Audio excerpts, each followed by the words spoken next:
गेली 2 वर्ष आम्हाला दिव्यांग निधीचं वाटप झालं नाहीये।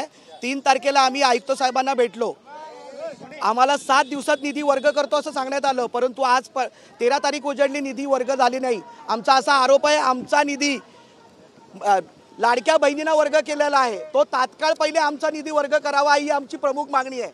त्यानंतर ठाणे महानगरपालिकेने जे दिव्यांग स्टॉल वाटप केलेत त्यांच्या बाजूला अतिक्रमण आहे, त्या दिवशी 3 तारखेला माननीय आयुक्तांनी आदेश दिले, थातूरमातूर कारवाई झाली, पुन्हा अतिक्रमण आहेत तशीच आहेत, त्याच्यावर कायमस्वरूपी कारवाई झाली पाहिजे। दिव्यांगांना पहिली महानगरपालिका आहे ज्यांनी घरं दिलीत, परंतु ती 3% आधारे दिलेली आहेत। शासन निर्णयाप्रमाणे ती 5% दिली गेली पाहिजेत।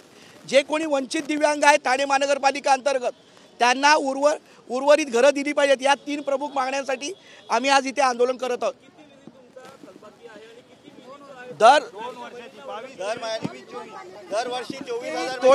टोटल 2 वर्षाचा निधी आणि या वर्षाचा निधी वर्ग करण्यात नाही आलाय। आता ते म्हणतात या वर्षाचा आम्ही 50% निधी वर्ग करतो, उर्वरित निधी नंतर करू।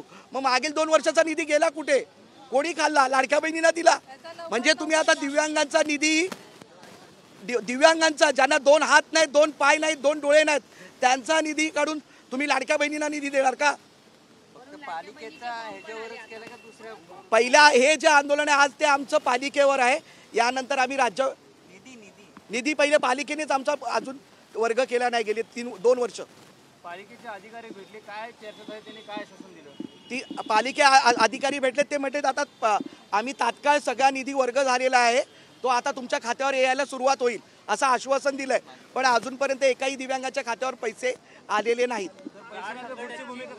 जोपर्यंत आमचे पैसे वर्ग होत नाहीत आणि दिव्यांगांच्या बाबतीत सकारात्मक महापालिका निर्णय घेत नाही तोपर्यंत आम्ही इथून हलणार नाहीत। आणि जोपर्यंत आणि पुढच्या 2 तासात जर हा निर्णय घेतला नाही तर आम्ही महापालिकेच्या मुख्यालयात कूच करणार।